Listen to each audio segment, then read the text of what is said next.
Demand की, ठीक है, इनडायरेक्टली बोल रही हूँ मेरे पास पैसा नहीं है, मैं कहाँ जाऊँ।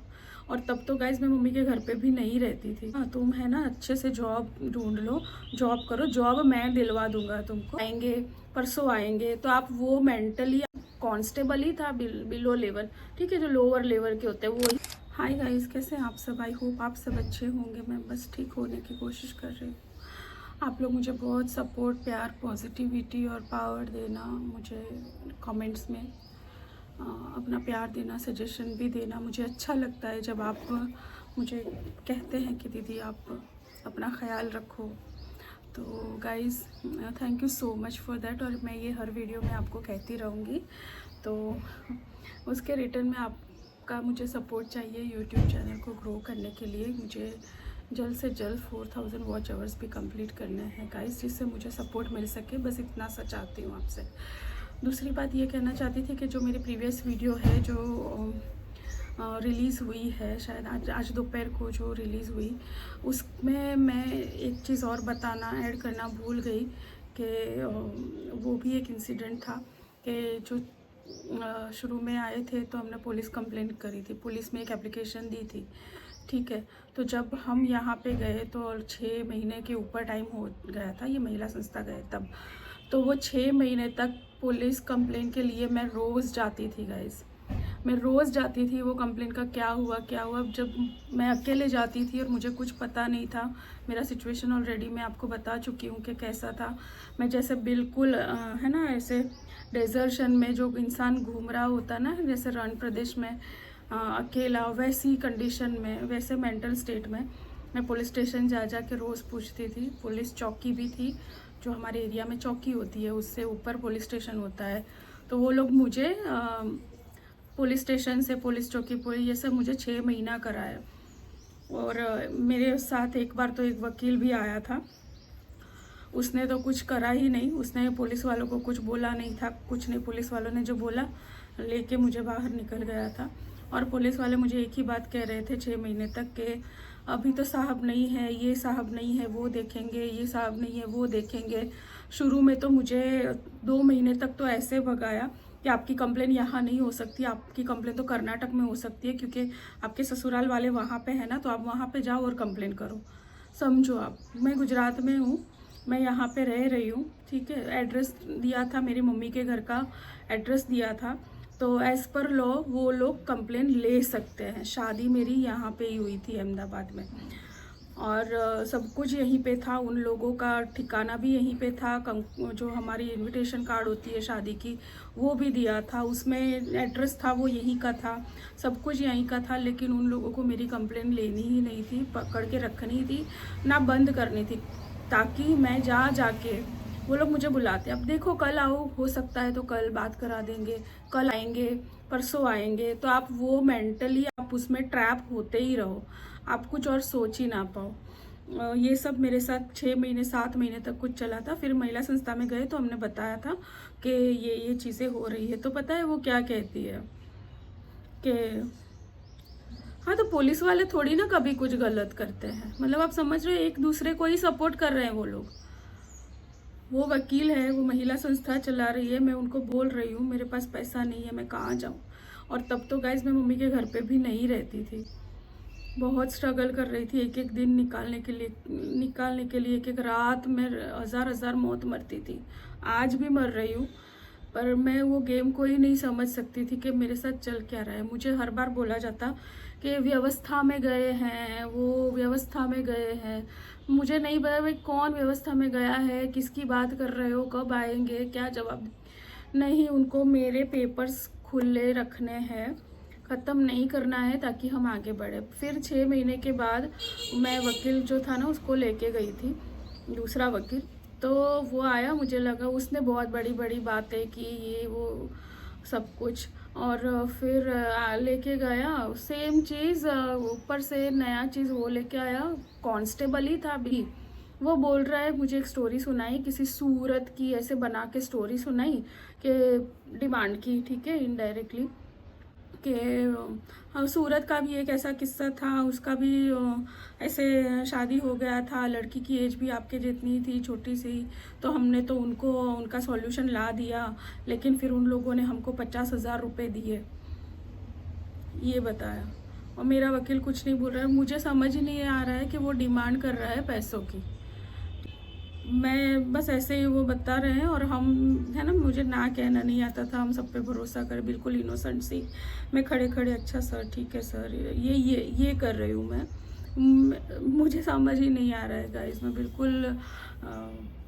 बिल्कुल ले कंडीशन में खड़ी हूँ, होपलेस खड़ी हूँ मैं। और मेरा वकील फिर जो बुढ़ा, मैं उसकी स्टोरी, उसकी वजह से तो बहुत कुछ हुआ है, बताऊंगी मैं।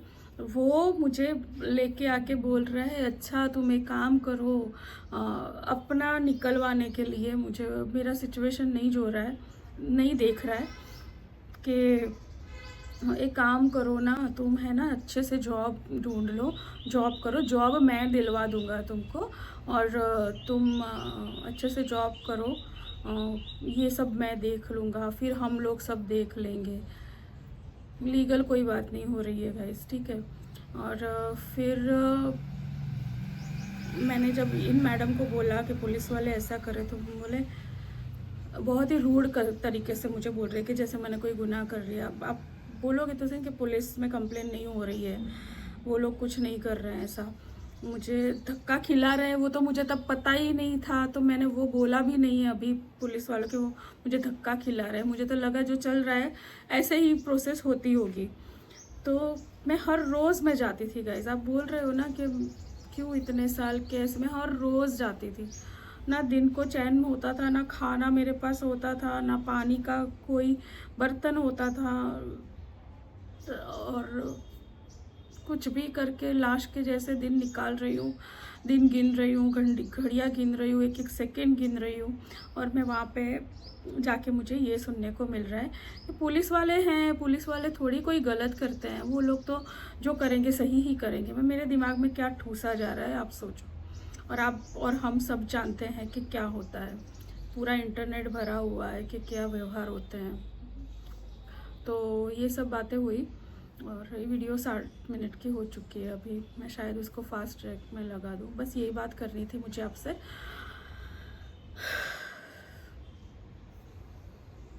गाइस एक बात और बताना चाहूँगी, आपकी एक कमेंट आई थी मुझे, मैं यहाँ पे लगा दूँगी, कोमल चौहान बहन की है। तो बहन आपने कमेंट लिखी है, पर बहुत रिस्पेक्टफुली लिखी, इसलिए मैं आपको रिस्पेक्टफुली आंसर करूँगी। देखिए आपकी जो एडवाइस है, उनकी ये कमेंट है कि बहन एक काम करो, आपका तो डिवोर्स हो चुका है, तो अब आप दूसरी शादी कर लो। तो बहन बात ऐसी नहीं है, अभी तो मैंने अपनी स्टोरी बतानी शुरू भी नहीं की है। अभी मैं 2010 में ही आपको स्टोरी बता रही हूँ, और मैं लीव कर रही हूँ 2026 में, ठीक है। तो ये बात आपकी नहीं है, ये हर एक 2010 से 26 तक अगर मुझे दिन में 50 लोग मिलते हैं ना, तो 50 लोगों के मुँह से ये बात सुनी है मैंने। और ऐसे मैंने 2026 तक ज़िंदगी, और आगे भी वही होने वाली है। तो बात शादी की, ना पहली शादी की है ना दूसरी शादी की है। और जो डिवोर्स की डिक्री हुई है ना, मैंने बताया है कि वो डिक्री हुई है बाय करप्शन, इसीलिए मैं लिखती हूँ, मेरे इंस्टाग्राम पे मैंने हेडलाइंस लिखी, और आपने यहाँ पे पार्ट्स देखे हैं, उसमें भी पता लगा होगा कि 15 years of illegally arrested life की कहानी। दैट मीन्स अगर इंसान अरेस्ट होता है ना, तो उसको ना सांस लेने का फ्रीडम होता है, ना खाने का, ना पीने का, ना सोने का, ना किसी से मिलने का, ना किसी से बात करने का। उसके पास ना कपड़े होते हैं, ना उसके साथ जूते होते हैं, ना उसके पास कंघी होती है, ना उसके पास अपना अस्तित्व रहता है। वो सिचुएशन में मैं 16 साल से हूँ, और मुझे खींच खींच के, घसीट के मेरे वकील और सिस्टम में जो ड्रामे चल रहे हैं ना, सारे ड्रामों को उठा के, सारे जहाँ का घू उठा के मेरे केस में डाला हुआ है। डिवोर्स होता है, डिवोर्स प्रोसीजर होती है, दो हस्बैंड वाइफ के बीच डिस्प्यूट होता है, उनकी कंटेंट्स बनते हैं, और फिर ब्रीफ बनती है, फिर कोर्ट में जाते हैं, और कोर्ट की प्रोसीजर्स जो होती है उसको फॉलो किया जाता है। यहाँ पे मेरे साथ वो नहीं हुआ है, ना मेरे पति की मंजूरी से ये फाइल हुआ होगा, वो मैं श्योर कह सकती हूँ। मैं वो नहीं कहती हूँ कि वो डिवोर्स नहीं चाहता है, मैं वो कह रही हूँ कि जो डिवोर्स फाइल हुआ ना वो उसकी मंजूरी से या उसके कहने से नहीं हुआ है, ठीक है। आप वो भूल रहे हो, एक बहुत बड़ी चीज़ है जिसको ना आप साइड कर सकते हो ना मैं साइड कर सकती हूँ, आपकी और मेरी, हमारे नॉर्मल इंसान की। और एज अ फीमेल तो हमारी कहीं पे कोई औकाती ये लोग समझते नहीं है। वो सबसे बड़ी सिस्टम, करप्ट सिस्टम को आप भूल रहे हो। देखिए 16 साल तक केस लड़ने की शौक, प्लानिंग या इच्छा किसी की भी नहीं होती है। ना कोई माँ बाप ये चाहेगा, ना ही कोई लड़की, कोई भी फीमेल ऐसे चाहेगी। जब लेडी कोर्ट में जाके बोलती है ना, कोर्ट तक जाने का सोच लेती है कि मुझे डिवोर्स चाहिए। हमारे इंडिया में ऐसी कितनी लेडीज़ हैं जो अलग रहते हैं ना, उनका रिश्ता टूट चुका है बिल्कुल भी, बच्चे भी अलग अलग हो चुके हैं, बच्चे भी बड़े हो चुके हैं, 5 साल के हो तो 20 साल तक हो चुके हैं। ऐसी लेडीज़ भी कोर्ट में अभी तक नहीं गई है डिवोर्स लेने के लिए, है ना, कि मैं अलग रह रही हूँ, मेरा बच्चा 5 साल से 20 साल तक बड़ा हो गया, वो छोड़ के दूसरी के साथ रह रहा है। वैसे भी हज़ारों लाखों किस्से हैं, पर फीमेल वो नहीं सोचती है हमारे इंडिया में कि हम जाके डाइवोर्स फाइल करें और लीगली हम उसको डिक्रीड कराएं कोर्ट से। उसको ये सब चीज़ें तब आती है या तो सामने वाले हस्बैंड को, मतलब हस्बैंड को ज़रूरत पड़ जाती है किसी डॉक्यूमेंटेशन की या अगली शादी करने की जहाँ पे डिमांड हुई हो, और फिर इनको नोटिस वो सब जाता है, वो प्रोसीजर्स होती है। तो बात मैं आपके सवाल का जवाब दूंगी, थोड़ी से शायद ज़्यादा हो गया। मैं 26 साल का अनुभव यहाँ पे बता रही हूँ, इसलिए मेरा रिप्लाई है थोड़ा बड़ा हो गया। तो बहन, मैंने पहली शादी मेरी मर्ज़ी से, अगर आपने मेरे पार्ट्स देखे तो मेरी शादी मेरी मर्ज़ी से नहीं हुई, पर शादी हो जाने के बाद मैंने 1% कमी नहीं रखी वो उसको निभाने में, उसको एक्सेप्ट करने में, और मेरी आत्मा को वहाँ पे मैंने निचोड़ दिया, बिना किसी की भी सहाय के, बिना किसी के गाइडेंस के, सिर्फ और सिर्फ प्यार दिया, सिर्फ प्यार से सींचा मैंने, सिर्फ मेहनत से, समर्पण से सींचा है, सिर्फ और सिर्फ शादी की है, मेरा परिवार है, मेरा बाप है, जो मेरा ससुर था वो, मेरी ननंद है, वो मेरी बहन है, मेरी छोटी बहन है, जबकि वो मेरे हस्बैंड की छोटी बहन थी, मुझसे तो वो बड़ी थी, मेरा छोटा भाई है, मेरा देवर। वैसे मैंने वहाँ पे पूरे दिन, पूरा रात बिना थके, बिना किसी आवाज़ या चू किए मैंने जानवरों के जैसे मार खाई है, क्योंकि मेरे पति को वो अच्छा लगता था। रिश्ते बनाते हैं ना हस्बैंड वाइफ, वो नहीं, उसको जानवरों के जैसे पीटने में संतोष मिलता था, और बाकी लोग देख रहे थे घर के उसको। मुझे वो भी बताना नहीं आता था जब ये केसेस शुरू हुए 2010 में, कि उसको उश्किराना बोलते हैं वो लोग, जब बोलते थे कि और मारो, और उसको क्या बोलते हैं, वो एक्ट को क्या बोलते हैं मुझे नहीं पता था। उसको प्रोवोक करना, उसको और है ना, उसको उकसाना कि तू मार दे उसको, उसका हड्डी तोड़ दे, उसका सर फोड़ दे, उसकी खोपड़ी फोड़ दे, उसकी आंखें नोच ले, वो चल ना पाए, उसकी टांगे काट दे, ये सब बातें को क्या कहते हैं मुझे वो तब समझ ही नहीं था। इनफैक्ट आप देखिए ना, अभी भी मैं वो चीज़ों को बोलने से अटक रही हूँ, है ना। तो ये सब चीज़ें कितनी हीनियस थी, मुझे बताऊंगी मैं, कितने इंसिडेंट्स और भी हीनियस हुए हैं मेरे पास, मेरे साथ। तो दूसरी शादी का ये 16 साल तक मेरे साथ जो मेरे वकीलों ने किया है, मुझे नहीं पता कि बाकी औरतें क्यों नहीं बोल रही है, या तो वो बोल रही है तो उनका क्या हाल हुआ होगा जो मेरे साथ अभी घट रहा है। तो मैं वो बताने के लिए हिम्मत भी नहीं निकाल रही हूँ, मेरी फीलिंग्स अभी अंदर चकनाचूर हो चुकी है, मैं समझने की कोशिश अभी भी कर रही हूँ, क्योंकि मेरे साथ दिन ब दिन चीज़ें एक लेवल से दूसरे लेवल, ऐसे ऊपर पर हीनियस लेवल में हो रही है।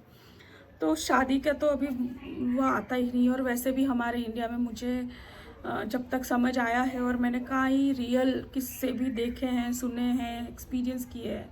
और आजकल की शादी भी होती है तो 6 महीने, 1 साल, 2 साल में वो शादियां भी टूट जाती है। क्यों? क्योंकि प्रॉब्लम है हमारे सोसाइटी में, मर्दों में प्रॉब्लम है, उनके स्वभाव में, उनके परवरिश में प्रॉब्लम्स बहुत बड़ी है। जब केसेस होते हैं ना तब समझ में आता है। और फिर वहाँ पे ये चलता है। तो मेरी डिग्री ऐसे हुई, इसलिए मैं लिखती हूँ बाय करप्शन। मैं दूसरी शादी का अभी फ़िलहाल तो सोच ही नहीं सकती, क्योंकि मेरे साथ इतनी सारी घटनाएं घट चुकी हैं। मुझे उसके जस्टिस के लिए लड़ना है। अभी डिवोर्स के लिए लड़ना तो बहुत पीछे चला गया है। उसके आगे जितने भी चीज़ें मेरे साथ हुई है, मुझे उसके सामने भी लड़ना होगा। तो आप मुझे प्लीज़ सपोर्ट करिए और मुझे गाइड करते रहना, मुझसे बात करते रहना, ताकि मुझे लगे कि मैं इंसानों के साथ हूँ। क्योंकि मैंने बहुत भेड़िए देखे हैं बहन। आई होप आपको आपका आंसर मिल गया होगा। अगर आपको फिर भी कोई कन्फ्यूजन है या कुछ बताना चाहते हैं तो कमेंट में बता सकते हैं। मिलती हूँ नेक्स्ट वीडियो में गाइस।